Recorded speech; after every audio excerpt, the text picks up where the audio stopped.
análisis. Con respecto al análisis de la información, propiamente, con respecto al análisis, que bueno, está un poquito larga, pero voy a reducírsela. El capítulo 4, una vez que ya nosotros tenemos el procesamiento o definidas las herramientas, pasamos al capítulo 4. Y en el capítulo 4 lo que nosotros realizamos es lo que se denomina procesamiento de información. El procesamiento de la información, el análisis de resultados del capítulo 4 tiene que ver con el hecho ya donde ustedes comienzan a generar los criterios. Tal vez lo que yo quiero que quede claro es la diferencia entre presentar resultados y analizar. No es lo mismo. Hay que tener mucho cuidado que en la parte de resultados ustedes no estén confundiendo. No confundan lo que es presentar resultados con lo que es analizar. Presentar resultados es como cuando dicen, y como pueden ver, los resultados de la entrevista se ven en la figura 1.5 y es un gráfico donde lo que me muestra es quiénes contestaron sí y no a una pregunta. Entonces, quiénes contestaron sí o no a una pregunta, eso no es, o por decirlo de cierta manera, eso no es de recibo. ¿Por qué? Porque para que pongan nada más un gráfico para ver quién respondió sí o no a una pregunta, eso no genera valor. Un análisis es profundizar en los hechos. Por ejemplo, un análisis no es que me pongan, es que el 50% de las personas dicen que los proyectos son ágiles y el 50% dice que no. Entonces, podemos ver que está dividida la opinión. Y si se están muriendo de la risa, no se mueran de la risa porque realmente solo he leído en proyectos. Y sí, el 50 dice que sí, el 50 que no, pero bueno, o sea, el análisis no es que me digan que el 50 dijo que sí, el 50 que no, o sea, ¿qué más investigaron? ¿Cuál fue el criterio de ustedes? ¿A qué llegaron? ¿Realmente son ágiles? ¿No son ágiles? ¿Realmente es mitad y mitad? O sea, pero a veces llegan al análisis creyendo que es pegar resultados y decir, como se ve en el gráfico pastel, el 60 dijo tal cosa y el 40 dijo que no. Y para leer el gráfico pastel, sí, lo que está ahí, pero el análisis es profundizar en el hecho, establecer la triangulación de resultados y comenzar a construir toda una, es que no quiero caer en la palabra análisis, es toda una construcción de tendencias, de síntesis de los resultados que permita con ello establecer tendencias. Establecer tendencias. ¿Ven? O sea, establecer realmente esos puntos que bajo su ojo crítico y juicio experto estamos llegando desde la aplicación de los resultados. ¿Ven? Eso es realmente lo que busca el análisis. Entonces, ¿podemos presentar resultados? Sí, es parte del análisis.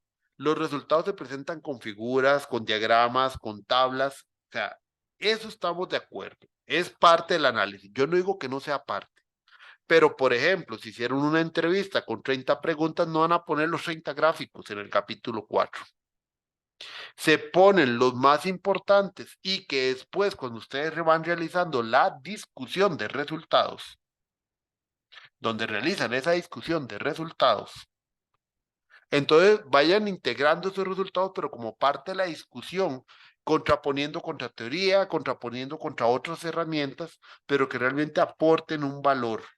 Porque si no les aporta valor como tal, o sea, si no aporta valor, entonces realmente no están haciendo análisis. Porque pegar resultados por pegar no vale la pena. Me pasó una vez con un estudiante que hizo como un cuestionario con 50 preguntas y puso los 50 gráficos.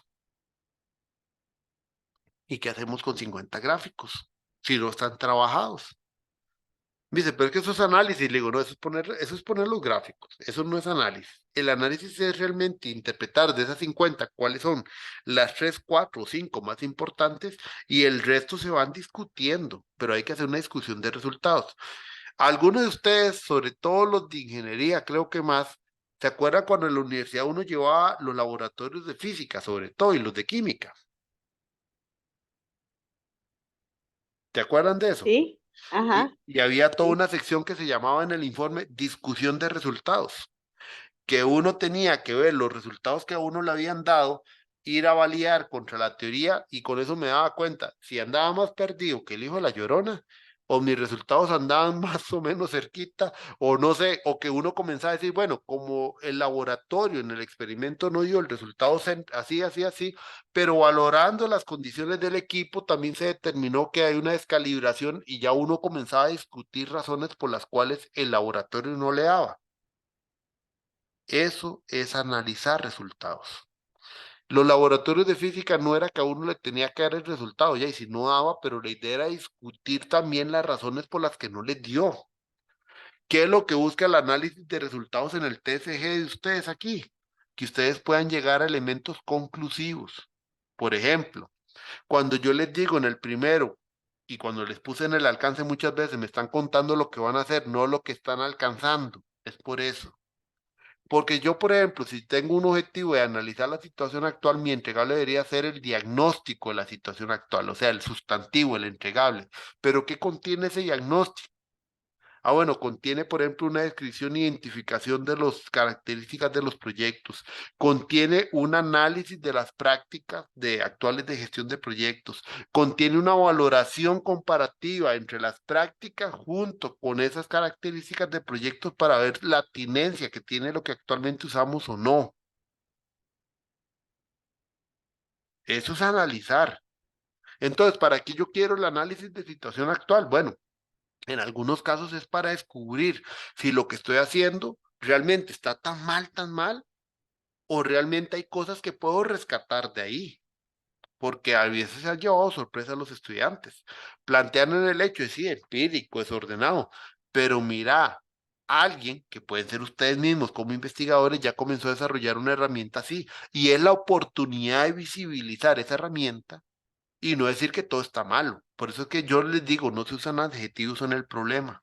Porque nosotros no decimos es que todo está malo, no, no, no. O sea, puede ser desordenado, puede ser que sea informal, que sea empírico, que no es un método que realmente se vea que ajusta a los proyectos, sí, está bien. Pero el punto es que si ustedes han venido desarrollando cosas en su tesis, es el momento de visibilizar que ustedes han hecho cosas bien, porque esas son parte de las prácticas que actualmente se usan y pueden ser útiles en su solución. Pero eso sale de un verdadero análisis como tal. Entonces, nosotros podemos presentar los resultados de diversas maneras. Y la presentación es incorporar elementos gráficos, sintéticos, dentro del análisis, pero que nos permita realizar la discusión de resultados. Vean que no me estoy deteniendo mucho en estos gráficos de barra, diagramas, todas esas son formas de presentar. Ahora, ¿qué es lo que me interesa? Que cuando nosotros lleguemos al análisis de resultados, haya una interpretación de los hallazgos. ¿Ven? O sea, haya una verdadera determinación de esos elementos primordiales que ustedes van a ocupar después para su solución. Vean que el tema no es encontrar más problemas, no es eso.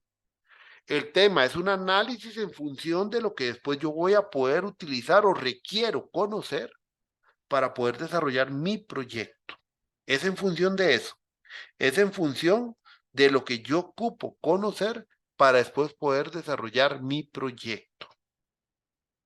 Eso es el análisis.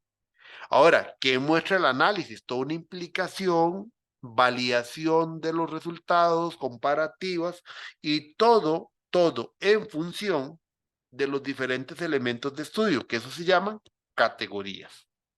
Entonces, por lo general, el análisis se establece o se organiza en función de las categorías, no en función de las herramientas. Hay que tener cuidado con eso. Porque yo les aconsejo más en función de las categorías que en función de las herramientas. Porque a veces pone análisis de la encuesta y adivinen cuál es la tentación y el pecado en el que caen. que no analizan la encuesta, los resultados, sino que pegan los resultados. Y el análisis es ir diciendo, en la pregunta número 25, como se puede ver en el gráfico 4.40, un 50% respondió que no conocen de proyectos y un 50% dice que sí conoce de proyectos. Como se puede ver, la mitad de la población conoce de proyectos y la mitad no. Y ese es el análisis. O sea, no dijeron nada y al final lo que están diciendo es lo que la respuesta ahí dice. Ahora, la pregunta mía, y los que dijeron ese 50 que conocen de proyecto, ¿qué es lo que conocen? ¿En función de qué están diciendo que conocen? ¿Qué habilidades determinamos que puede ser posible para decir que está y validar que ellos realmente conocen? Ahora, ese conocimiento que tienen es suficiente para poder gestionar bien los proyectos. ¿O es un conocimiento nada más de conceptos básicos? Eso es lo que realmente interesaría, no saber 50-50. ¿Ven la diferencia entre investigar, digo, analizar y presentar resultados? Entonces, la investigación es a profundidad. Y cuando me refiero a profundidad es realmente ser investigativos, incisivos y tratar de entender la situación como tiene que ser. ¿Ven? Entonces, eso es lo que quiero que me entiendan la diferencia. Entonces, ya vamos viendo que es un análisis. Ahora sí, ¿cuál es el cuestionamiento funcional? El cuestionamiento fundamental es que la presentación, organización y análisis de resultados es una de las secciones más esperadas, tanto del lector como de un jurado, porque ahí demuestra si realmente ustedes tienen o no tienen con qué fundamentar su solución. Si ustedes no tienen con qué fundamentar su solución y lo que hicieron fue un montón de ideas sueltas, entonces significa que la solución uno no la puede validar. A mí me ha pasado en más de un proyecto que yo reviso el análisis y lo que le digo a Milton, por ejemplo, cuando me pregunta y me dice, bueno, ¿cuál es su opinión sobre el trabajo y la evaluación que le doy? Le digo a Milton, la solución, como dice el dicho, la mujer de César no solo lo tiene que ser, sino que lo tiene que parecer. Bueno, la solución parece, pero yo no le puedo decir que esa es la solución que sale del análisis. ¿Por qué no sale el análisis, Jay? Porque lo que me hizo en el análisis fue contar las respuestas. Nunca analizó. ¿Cómo llega, por ejemplo, a determinar que ocupa una solución ágil? Yo no lo sé porque en el análisis no lo veo. Porque lo que hizo fue decir que en el capítulo 2 hizo un estudio de marcos teóricos y ahí dijo y ahí comparó de una vez para decir cuál era el marco que ocupaba. Una vez me pasó con un estudiante que en el marco teórico se puso a comparar el PMI con Scrum. Y oigas el criterio que usó para validar la cantidad de versiones. O sea, porque el PMBOK tiene como 7 versiones y Scrum creo que apenas va como por la tercera versión. Entonces, por eso es uno de los criterios de validación de por qué tengo que usar el PEMBO. De si es así, entonces no usemos ninguno más, porque el que tiene más versiones es el que siempre va a ganar. Vean qué clase de análisis para yo, por eso le dije a Milton, Jay, no sé, Jay sí, ahí aplicó algo del PEMBO, yo lo veo. Personalizó, sí, pero yo no le puedo decir si esa personalización realmente es lo que corresponde, porque nunca supe oportunidades de mejora. Las oportunidades de mejora a las que llegó fue, entonces, como dicen las personas, la organización requiere mejorar en esto, esto y esto, como dicen las personas, porque fue una sola herramienta. Y más interesante todavía, la famosa situación futura decía, aplican una herramienta cuando ya han dicho que las personas no saben nada de proyecto y a las mismas personas les preguntan cómo quieren que sea la situación futura. Y es como, por ejemplo, yo no sé nada de medicina y a mí me dicen, bueno, ¿y cómo están ahorita operando en la caja? Y yo no sé, yo puedo decir que mal, por servicio al cliente, pero como que me preguntan a futuro, ¿y cómo quiere usted que sean las operaciones? Y yo, ¿qué voy a saber si yo no soy de medicina? Entonces, a las personas que no saben de proyectos les pregunto cómo quieren que sea la gestión de proyectos a futuro. Entonces, construye una situación futura deseada para que tengan una madurez y todo el mundo tiene una madurez altísima. Y entonces el proyecto dice que es que la madurez a futuro debería ser lo más alto. Y entonces, como la madurez lo quiero, lo más alto, tengo que tirar todos los 40 y resto de procesos del PEMPO. No hace sentido. Eso no son análisis. O sea, el análisis realmente es la interpretación que ustedes hagan, pero entendiendo que nace de las propias categorías. Por eso es muy importante entender el proceso que los mismos objetivos van construyendo y en función de las categorías. ¿Se acuerdan el gráfico de las categorías en función de las fases del proyecto, que eran los objetivos? Para sacar de ahí sus entregables. Claro, ese es el proceso que me permite construir y entender cuáles son los pasos que voy a ir analizando y en función de qué entregable sigue con cuál. Los entregables del TFG no son separados, hay un protocolo de seguimiento de un entregable después del otro para que haga sentido el proyecto. Entonces, cuando uno lee el análisis y no logró encontrar nada de análisis, el cuestionamiento que uno más grande se hace es, y no sé si la solución realmente responde a eso, porque el análisis me dejó en otro lado. Ven, entonces por eso es tenerle mucho cuidado. Hay que tratar de entender qué tipo de información están usando. Si es información, por ejemplo, continua, discreta, qué tipo de instrumento aplicar, si las escalas que yo aplico son correctas. Por ejemplo, si quiero usar una escala Fibonacci o quiero usar una escala Likert, bueno, esa escala que realmente sea atinente al elemento que estoy estudiando. Saber que cuando yo voy a procesar propiamente la información como tal, o sea, yo voy a procesar la información de, yo voy a procesar la información como tal de una escala Likert, saber cómo es que se procesa, cómo es que se analiza, no hacer esos cambios como lo que le conté, variable continua, de algo que es discreto. O sea, hay que entender el tipo de dato que estoy analizando y en una herramienta puedo tener de los dos tipos de datos. Tal vez ahí se me va a confundir un poquito, Gretel, por ahora lo que voy a decir, pero es que, digamos, el proyecto normalmente es más cualitativo, pero no implica que ustedes no puedan hacer una pregunta cuantitativa. Puede ser, es una pregunta, no significa todo. Y por una pregunta cuantitativa no significa que el proyecto se volvió cuantitativo. O sea, ustedes pueden preguntar algún elemento ya cuantificado o alguna cuestión. Por ejemplo, uno le puede preguntar al equipo de trabajo, bueno, ¿con qué frecuencia usted ocupa reunirse con el cliente?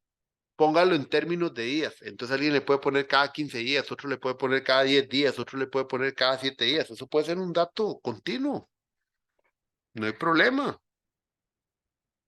Ahora, dentro de ese dato continuo y numérico, yo puedo seguir haciendo consultas, pero por ejemplo, por si caso yo voy por el agilismo, ejemplo.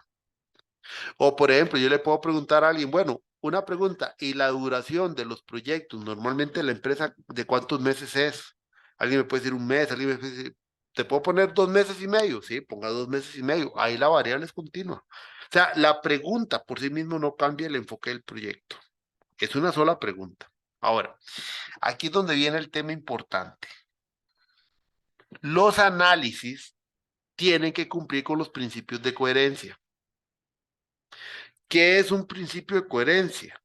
Es que no hayan ambigüedades, es que no hayan distorsiones ni sesgos incluidos en la explicación, que haya un hecho, que si hablamos que si un hecho es el resultado de una situación A, realmente sea la situación A y no estemos incorporando falacias, que eso es lo que pasa mucho a nivel del problema.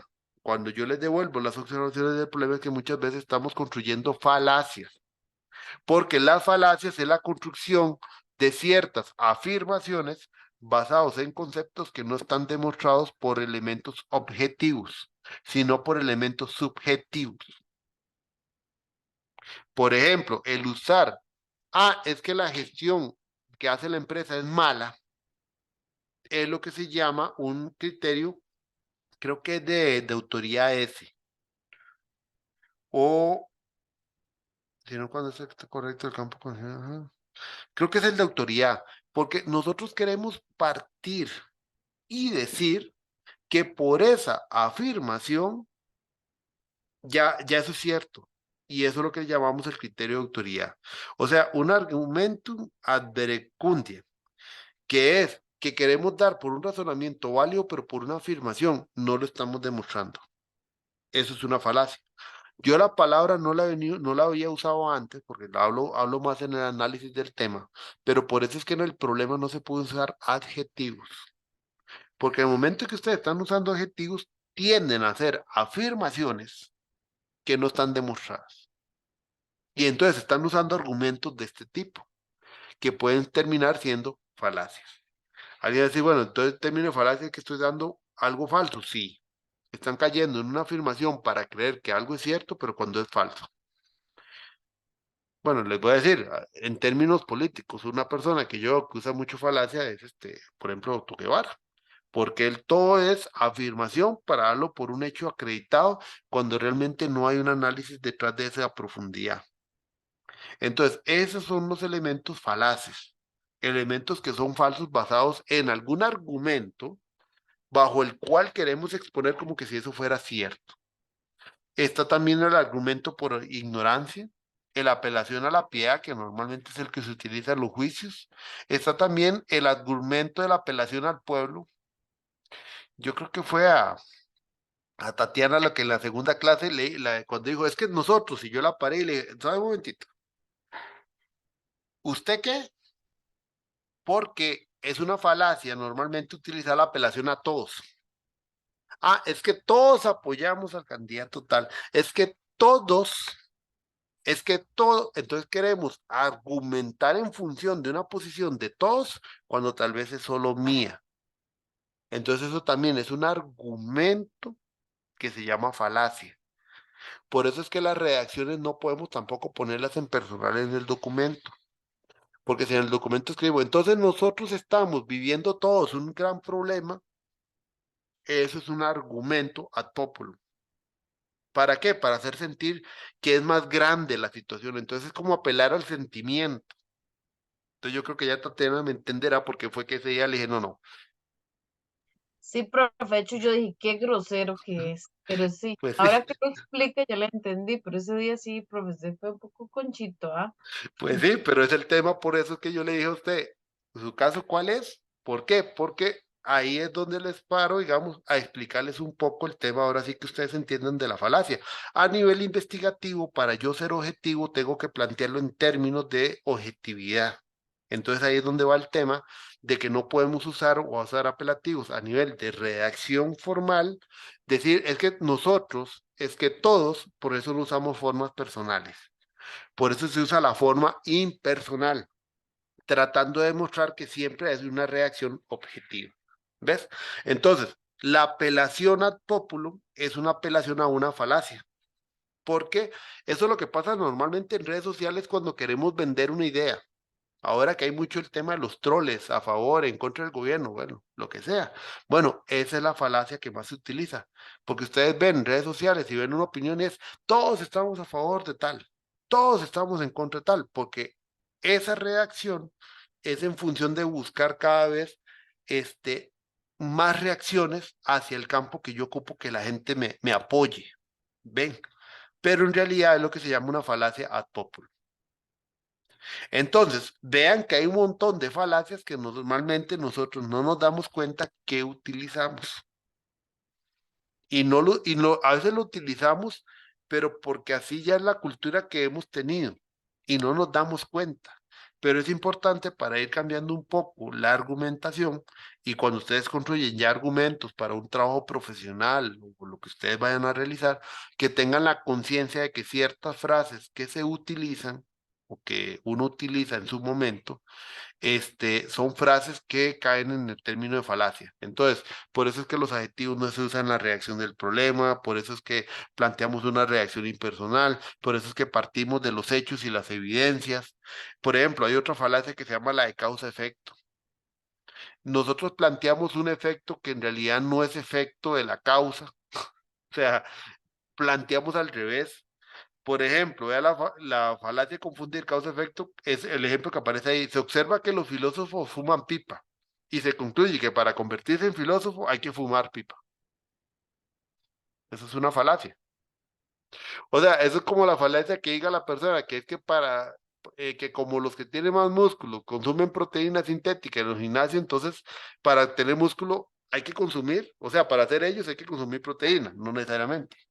sea, eso es una falacia donde confundimos un resultado final a un hecho que no necesariamente está asociado a la causa.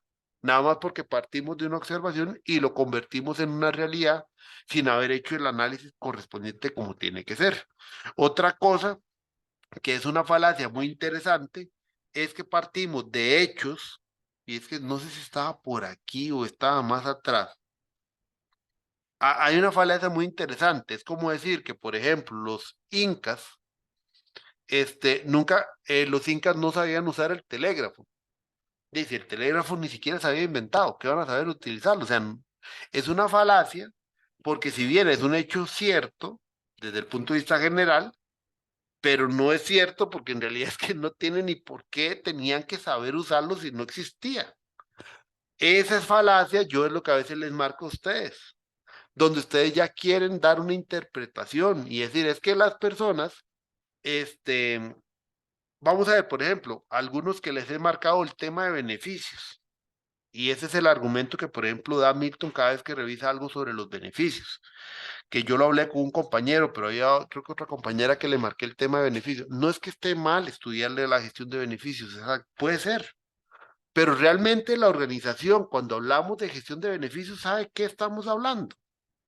O lo que estamos partiendo es del hecho real como problema, que es que la empresa no conoce el resultado final de los proyectos ni el valor que está aportando al final. Ese es el hecho tal vez real. O sea, no conoce los resultados, no conoce el valor de los proyectos. Ahora, que se resuelva utilizando una gestión de beneficios puede ser, pero la investigación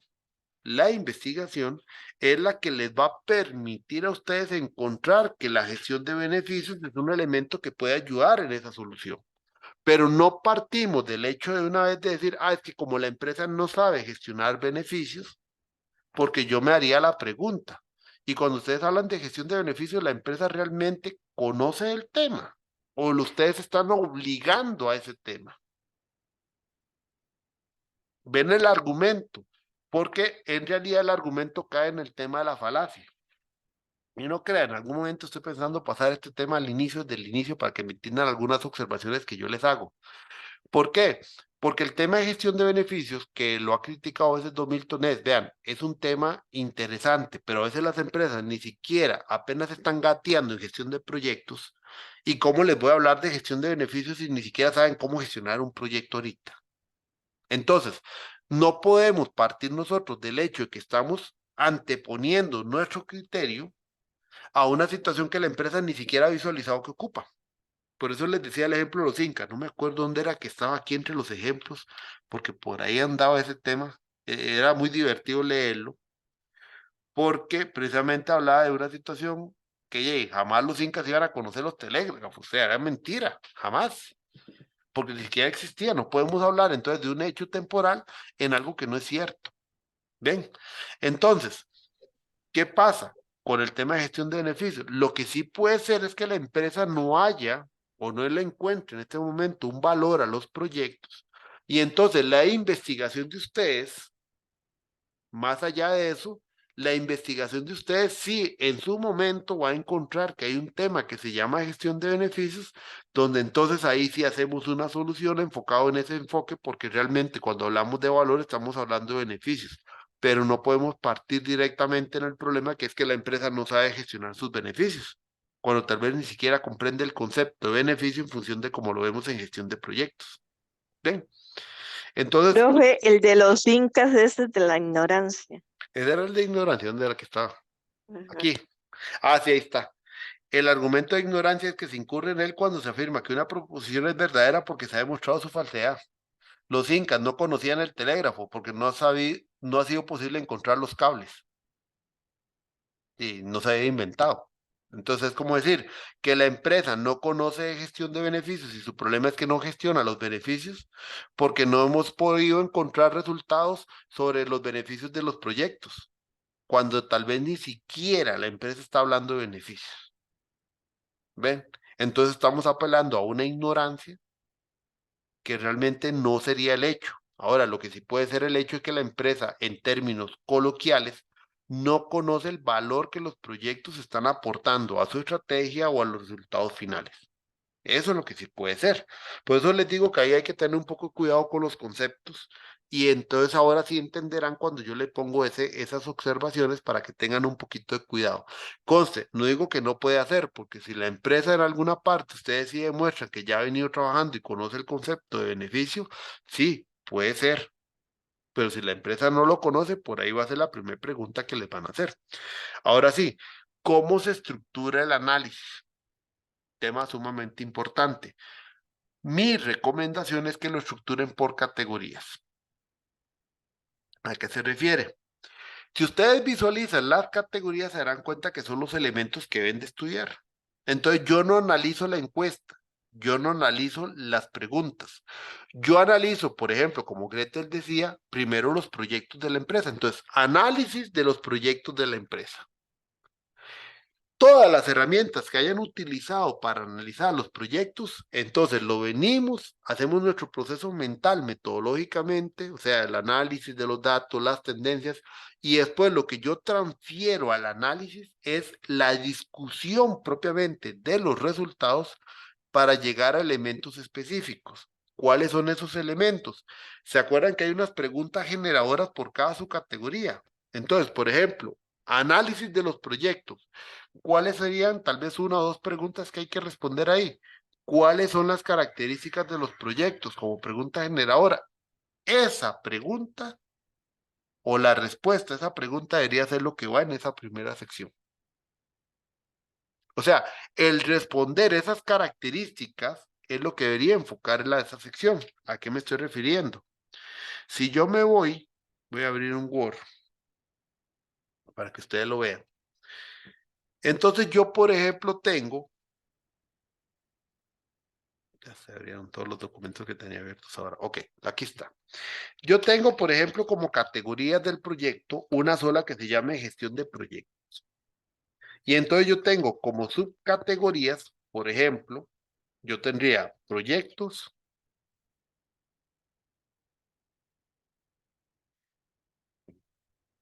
prácticas actuales, tendría recursos humanos, por ejemplo, y tendría marcos de referencia. Entonces, por otro lado, tengo el primer objetivo que dice analizar las condiciones actuales en términos de gestión de proyectos de la empresa a través de estudio de campo para la determinación de puntos de mejora. Y a este objetivo le asocio la subcategoría de proyectos, prácticas y recursos humanos. Entonces, supongamos que la subcategoría de proyectos tenemos la pregunta generadora, ¿cuáles son las características de los proyectos? Tenemos en la subcategoría de prácticas la pregunta generadora de ¿cuáles son las prácticas que tiene la organización para gestionar sus proyectos? Y adicionalmente, una pregunta adicional que puede ser ¿cuál es la atinencia de estas prácticas en función de las características de los proyectos? Esa es la pregunta reflexiva de ustedes, por eso es una generadora, eso no va en una entrevista, porque eso jamás se lo voy a poder preguntar a alguien menos si no sabe el proyecto, eso es para ustedes. Recursos humanos, la otra. ¿Cuál es perfil del recurso humano de la unidad? Por ejemplo, si es una unidad donde van a trabajar, ¿cuáles competencias tiene el recurso humano de la unidad para gestionar proyectos? Dos preguntas generadoras. Punto. Entonces, yo cuando voy a la sección 4.1, que debería atender el primer objetivo, o sea, el objetivo número 1, específico 1, ¿Y por qué no está aquí la subcategoría de marcos de buenas prácticas o marcos de referencia? Porque aquí estoy haciendo un análisis interno. Y los marcos de referencia son de afuera, porque se supone que la empresa no tiene buenas prácticas. Se supone. Si la empresa ya tuviera buenas prácticas, bueno, para eso está la de prácticas actuales. Entonces, 4.1, análisis de la situación actual de la unidad en gestión de proyectos. Ese es el primero, 4.1. Entonces, el 4.1.1 sería análisis de las características de los proyectos. ¿Y cuáles preguntas voy a responder acá? Esta pregunta generadora. O sea, el desarrollo de esta sección está en función de responder esa pregunta. ¿Cómo se responde? A través de una discusión de resultados de todas las herramientas que hayan tenido parte o pregunte temas sobre esto. Eso no significa que yo tengo que hacer una herramienta específica solo para proyectos. No, puede ser que sí, porque por ejemplo yo podría aquí meter el modelo de idoneidad como una de las herramientas. Pero yo, por ejemplo, si hago una entrevista, no le voy a decir a la persona, vea, hoy me va a contestar sobre proyectos. Mañana me va a contestar sobre prácticas, porque la persona le va a decir, y una pregunta, ¿y cuánto tiempo dedicado quiere que esté usted? Entonces a la persona se le hace una sola herramienta. Después yo tengo que agarrar lo que corresponde a cada sección y comenzar a meterlo aquí en el análisis. 4.1.2. Prácticas actuales de la organización. ¿Y qué respondo? Por ejemplo, estas dos preguntas. Y vean que no simplemente es sacar un inventario de las prácticas. La idea no es esa. La idea es también poder ver la atinencia, esa es la profundidad. Más allá de saber qué tienen, lo importante es saber qué tan atinentes son. Entonces, me enfoco en responder esas dos preguntas ahí. 4.1.3. Análisis del perfil del recurso humano. ¿Y qué me aboco a responder? Estas dos preguntas. Por eso les decía, ¿se acuerdan los laboratorios de física? Que venían preguntas generadoras para hacer la discusión de resultados. Bueno, estas son las preguntas generadoras de la discusión de los resultados. Las preguntas generadoras que ustedes colocan en el capítulo 3 en el cuadro de categorías. Por eso el cuadro de categorías es tan importante, porque el cuadro de categorías es lo que me agarra y me analiza los objetivos, me dice qué tengo que estudiar y me hace las preguntas de lo que yo tengo que analizar. Es un eslabón entre toda la construcción de la propuesta y la parte del análisis de resultados. Ahí está el punto medio. Y de ahí surgen también las posibles herramientas, porque las herramientas se construyen en función de estos elementos que yo ocupo estudiar. Por eso las categorías tienen que estar muy bien planteadas y no puede quedar nada por fuera, porque donde les quede algo por fuera que no pregunten, entonces el análisis está chueco o incompleto.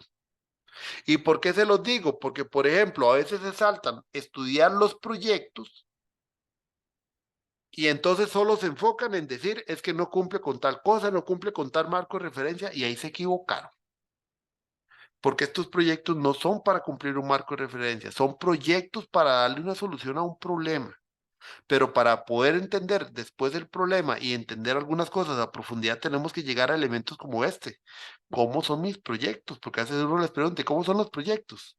¿Cómo? ¿A qué se refiere? ¿Cómo son? ¿Sí? ¿Qué hacen? ¿Qué características tienen? ¿Cómo les dan seguimiento? Estos proyectos, no sé, pueden llevarse sin ningún problema o requieren mucho esfuerzo. Y si ustedes no se responden eso, entonces ¿a qué le están haciendo una gestión? Entonces ven cómo va uno estructurando el capítulo 4. A eso es lo que hace referencia precisamente esta lámina. ¿Cómo se estructura el capítulo 4? En función de las categorías. Esa es el mejor recomendación que les puedo dar, porque alguien si quiere lo puede hacer en función de las herramientas, sí, también puede ser, pero de ahí, si caen en el error como tal de hacer una presentación de resultados y no análisis, entonces sepan que ahí ya quedó débil el proyecto. Entonces, recuérdense que la categoría son el eslabón entre la parte del anteproyecto y la propuesta y entre lo que es finalmente el análisis de solución. La opción 1 es hacerlo, si quieren, por herramienta, pero lo mejor es esta, la opción 2, hacerlo por objetivo y después cada una de las secciones por categoría, tal y como les acabo de mostrar en el ejemplo. Esa es la mejor. Y sobre todo para estudios cualitativos, lo mejor es organizarlo por categorías para poder tener un análisis más integral y además también a veces las categorías van como acompañándose en secuencia. Y entonces sabemos cuando un entregable de una categoría requiere otro anterior. Bueno, es eso lo que ocupan ahí. Ahora, ¿qué no es análisis? Esto, por ejemplo, esto salió de una tesis. Así estaba en el capítulo 4, que cuando yo lo llegué a leer yo, pregunta 1, el voluntario dijo que A, y el 2 dijo A, el 3 dijo A, el D en proceso y el otro D dijo que poco. ¿Y qué era la pregunta 1? Ah, cierto, el estudiante me mandó a buscarlo en el apéndice. Entonces yo como lector tengo que ir a leer el apéndice para venirme a ver que el voluntario 1 dijo A, el 2 dijo A, el 3 dijo A, el 5 y el 6 también dijeron A. Que el A creo que era excelente o no sé qué era. Es que esto no es análisis. O sea, lo que quiero es que vean el ejemplo de que no es análisis. ¿Eso qué me dice? De que diga A, ¿qué es? O sea, ¿qué quiere que interprete esa A? Diferente es agarrar esto y haber hecho, no sé, si la pregunta 1 realmente es importante. Bueno, entonces pongo la pregunta 1 en función de la categoría, porque la pregunta tenía que ver relacionado con una categoría. O sea, y volvemos al ejemplo que Andrea nos mencionaba o que me preguntó aquel día con respecto a un ejemplo de codificación que les mostré a este muchacho en el tema de lecturas. Este. Y claro, es que cuando uno tiene visto para qué va a ser el proyecto, entonces en la etapa de procesamiento, cuando yo veo ya esto, veo un cuadro como era este o el anterior. No, esto es más como el resumen. Entraba acá.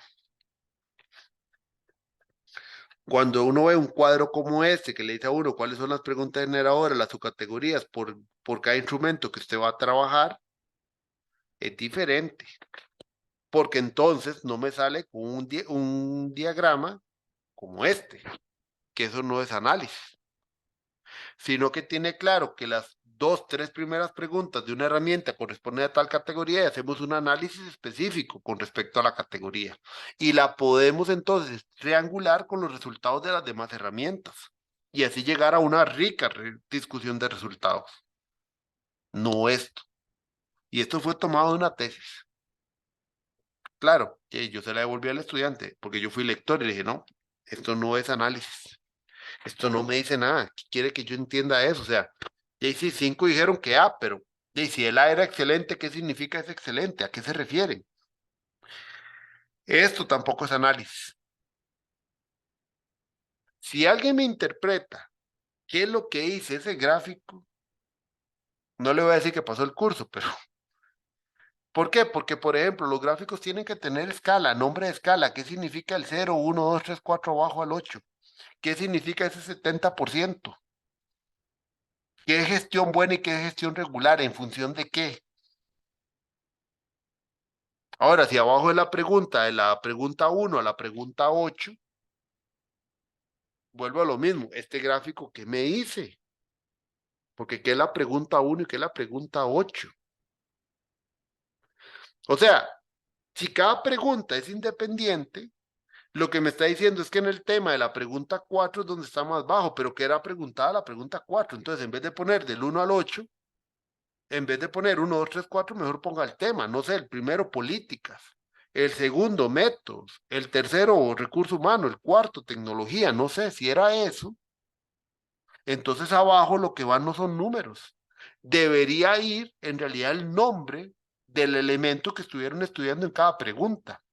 Y a la mano vertical, el porcentaje no va solo el porcentaje, debería haber una explicación del nombre de la escala. No sé, cumplimiento, madurez, no sé, algo. Pero este gráfico está en uno de los documentos de un TFE. Ese gráfico no dice nada.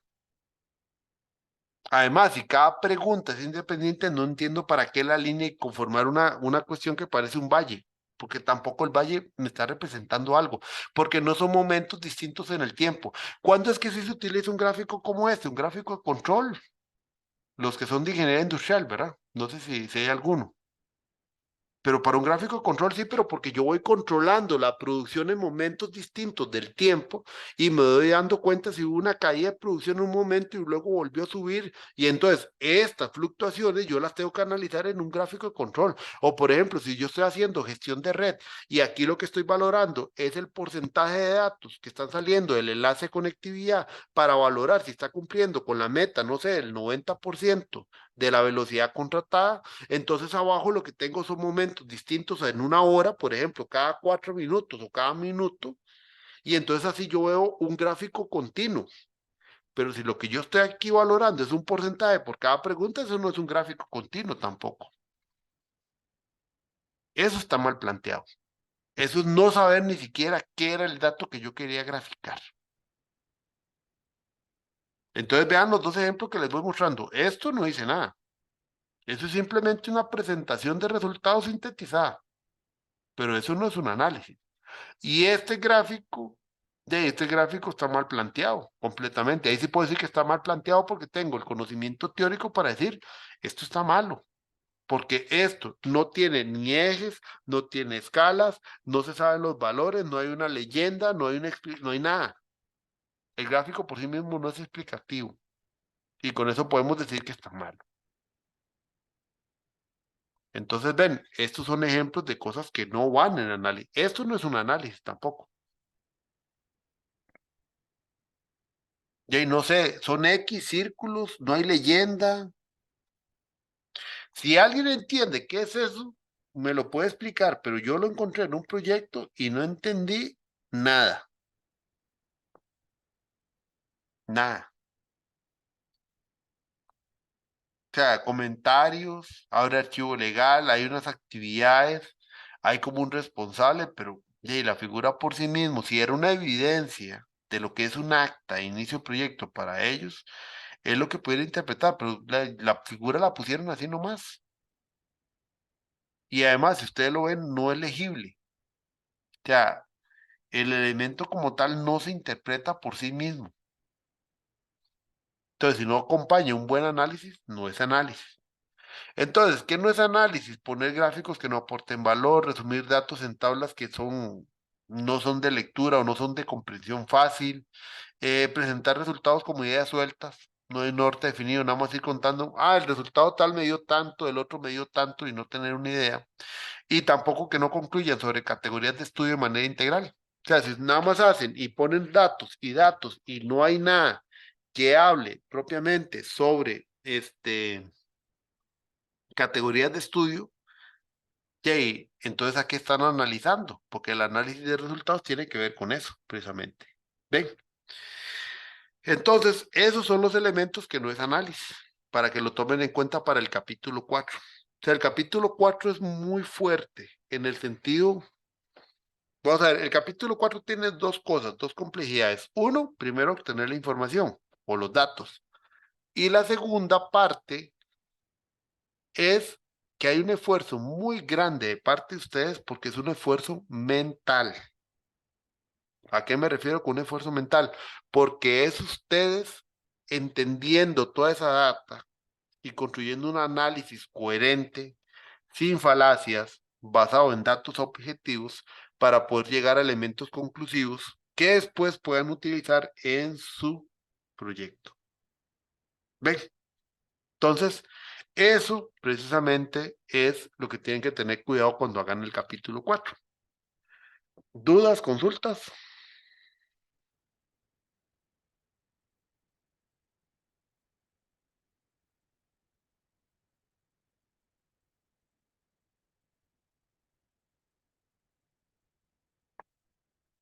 ¿Dudas, consultas? Profe, ¿Sí? perdón, yo le quería hacer una consulta. ¿Usted de casualidad tendrá algún material o nos podrá dar alguna referencia donde poder como identificar que para qué tipo de datos o de análisis que estamos trabajando se adapta este tipo de gráfico o este tipo otro de gráfico, no sé si me explico Eh, la sí, en los dos libros que les puse ahí en el Tech Digital, sobre todo el de Hernández Sampieri, es el que más habla sobre los tipos de datos. Hay un capítulo específico sobre tipos de datos y tipos de herramientas que pueden utilizar para esos tipos de datos. Ahí hay un capítulo grande en el libro que les puse ahí. El otro es el que también hizo Hernández Sampieri, pero con Mendoza, que ese es como el 2016. Se llama Metodología de Investigación con enfoque cualitativo, cuantitativo y mixto. Es que yo lo tengo físico, ese es el problema, no lo tengo digital. Si lo tuviera digital se los pasaría. Voy a ver si lo logro conseguir y se los paso. Porque, digamos, estos libros hay una parte que habla de tipos de datos, tipos de información. Entonces ahí hay un capítulo, si no estoy mal, creo que el 16 o 17 de estos libros que habla precisamente eso que me acabas de preguntar. El manejo de ciertos tipos de datos, ¿con qué mejor herramientas va? Por ejemplo, Sampieri sí le plantea a ustedes cuáles son las herramientas que por cada diseño son las que corresponden de mejor manera. Por ejemplo, que la técnica observación funciona más en una investigación-acción que en una teoría fundamentada.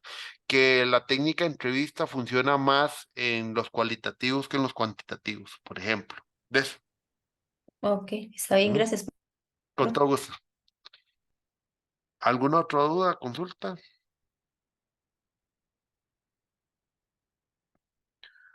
Ok, si no hay dudas o consultas.